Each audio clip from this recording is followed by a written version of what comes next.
জয় জগন্নাথ, জয় জগন্নাথ, জয় জগন্নাথ। প্রায় 3 ঘন্টা হাঁটার পর অবশেষে দেখা পেলাম রথের।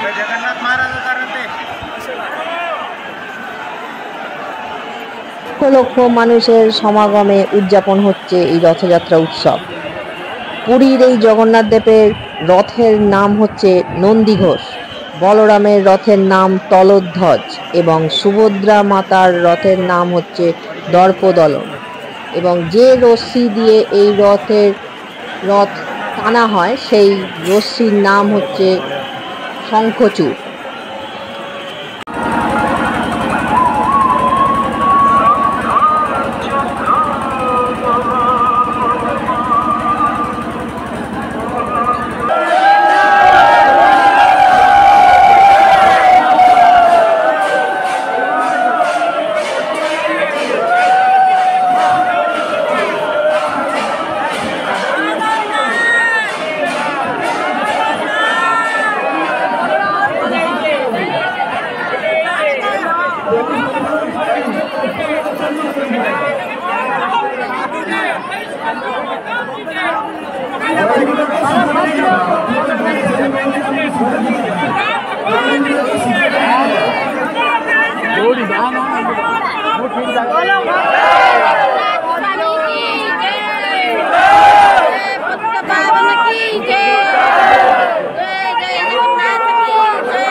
সুভদ্রা মাতার রথ এগোচ্ছে, প্রচন্ড মানুষের ভিড়, ধাক্কাধাক্কি চলছে। তার মধ্যেই যা হোক করে ভিডিও করেছি।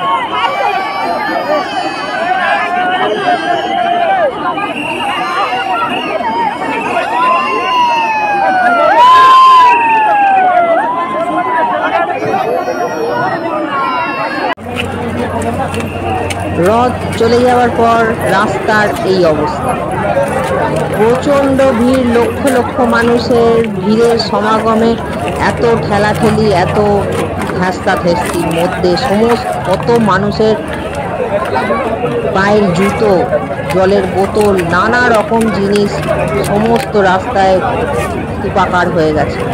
রাস্তায় চলাই খুব অসুবিধা। এবারে রথযাত্রাতে বলরাম দেবের রথ এবং সুভদ্রা মাতার রথই এগিয়েছে। জগন্নাথ দেবের রথ মন্দিরের সামনে থেকে সামান্য একটু এগিয়েছে, কিন্তু না এগোনোর মতোই বলা চলে।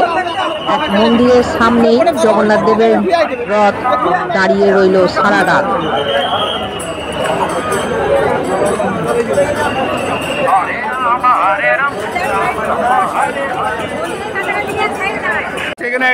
ভিডিও কাটতে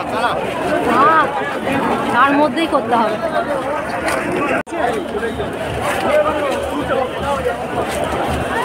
এই মন্দিরের সামনে দাঁড়িয়ে আছে জগন্নাথ দেবের মন্দির রথ।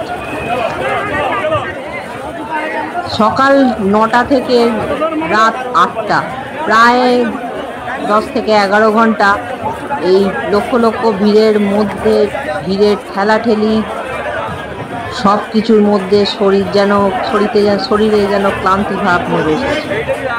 আর যেন পা চলছে না, তবুও এগিয়ে তো যেতেই হবে। অন্তত হোটেলের ঘর পর্যন্ত তো যেতে হবে। এই জগন্নাথ দেবের রথ দেখতেও ভালো লাগছে, সারা রাস্তা আলোতে আলো, মানুষে মানুষ।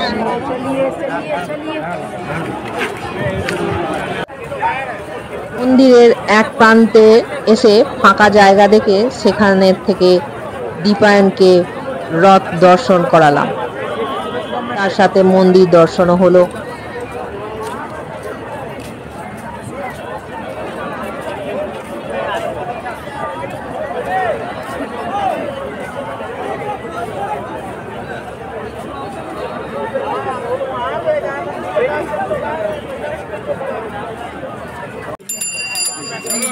এবার বাড়ি ফেরার পালা, মানে হোটেলের ঘরে ফেরার পালা।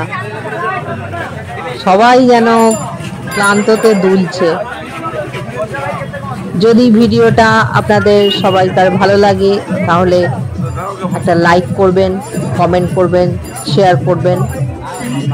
আর আমার ভিডিও ভালো লাগলে তাহলে সাবস্ক্রাইব করবেন, করে আমার পাশে থাকবেন, যাতে আগামী দিনে ভালো ভালো ভিডিও আপনাদের দিতে পারি। ধন্যবাদ।